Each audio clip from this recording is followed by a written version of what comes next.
നമ്മൾ പലപ്പോഴും പണ്ട് ഫോട്ടോഗ്രാഫേഴ്സിനെ കളിയാക്കുന്നൊരു സാധനമുണ്ട്. ഈ അഥവാ അബദ്ധത്തിനെങ്ങാനും ക്യാമറ എടുത്തു കഴിഞ്ഞാൽ ക്യാമറയുടെ ലെൻസ് ക്യാപ്പ് വെച്ചിട്ട് ഫോട്ടോ എടുക്കാനായിട്ട് പിടിച്ച് കഴിയുമ്പോഴായിരിക്കും അറിയാം, പക്ഷേ നമ്മൾ കളിയാക്കും. പക്ഷേ ആസ്ട്രോ ഫോട്ടോഗ്രാഫിയിൽ നമ്മൾ അങ്ങനെ തന്നെ ഫോട്ടോ എടുക്കും. ലെൻസ് ക്യാപ്പ് അങ്ങ് അടച്ചു വെച്ചിട്ട് കുറച്ച് ഫോട്ടോസ് എടുക്കും. സാധാരണ ഫോട്ടോഗ്രാഫിയിൽ അങ്ങനെ ചെയ്യില്ല. നമ്മളൊരു ഫോട്ടോ എടുത്തു കഴിഞ്ഞാൽ നമുക്ക് ബ്ലാക്ക് ആയിട്ടൊരു ഫോട്ടോ ആയിരിക്കും കിട്ടും. പക്ഷേ ഈ ബ്ലാക്ക് ഫോട്ടോ നിങ്ങൾ പണ്ടൊക്കെ ശ്രദ്ധിച്ചിട്ടുണ്ടെങ്കിൽ അറിയാം, അടുത്ത് സൂം ചെയ്ത് നോക്കിക്കഴിഞ്ഞാൽ അതിനകത്ത് ചില പിങ്ക്, റെഡ് അല്ലെങ്കിൽ ചില ഗ്രീനിഷ് കളറുകളൊക്കെ ഉണ്ടാവും. ഇപ്പോഴത്തെ മൊബൈൽ ക്യാമറകളിലില്ല. പഴയ മൊബൈൽ ക്യാമറ, ഇപ്പം മൊബൈൽ ക്യാമറയിൽ ഫോട്ടോ എടുത്താൽ അതിനകത്ത് കുറേ പ്രോസസ്സ് കഴിഞ്ഞിട്ടാണ് നമുക്ക് കിട്ടുക. നോയ്സ് റിഡക്ഷനൊക്കെ കഴിഞ്ഞിട്ടാണ്. ഈ നോയ്സ് റിഡക്ഷൻ കഴിയാത്തത് എടുത്തു കഴിഞ്ഞാൽ ഇതിന് അടച്ച് വെച്ചിട്ട് നമ്മൾ ഫോട്ടോ എടുത്തു കഴിഞ്ഞാൽ അതിനകത്ത് ചില കളറുകളുണ്ട്. കറക്റ്റ്. അപ്പോൾ പണ്ടെന്ന് പറയുന്നത് നെഗറ്റീവ് എനർജിയാണ്, പോസിറ്റീവ് എനർജിയാണ്, ഗോസ്റ്റ് ആണെന്നൊക്കെ പറഞ്ഞ് നിങ്ങൾ പിന്നെ എങ്ങനെയാണ് അടച്ചു വെച്ചിരുന്നതിനകത്ത് എവിടെ നിന്നാണ് ലൈറ്റ് വരുന്നതെന്നൊക്കെ പണ്ട് പറയായിരുന്നു.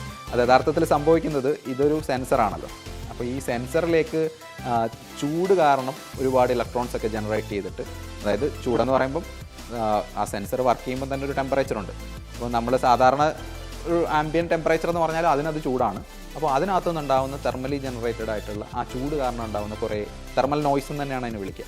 ഈ നോയ്സ് ഉണ്ടാക്കുന്ന ചില കളറുകളാണ്. അത് ആസ്ട്രോ ഫോട്ടോഗ്രാഫിയിൽ അത് പ്രശ്നമാണ്.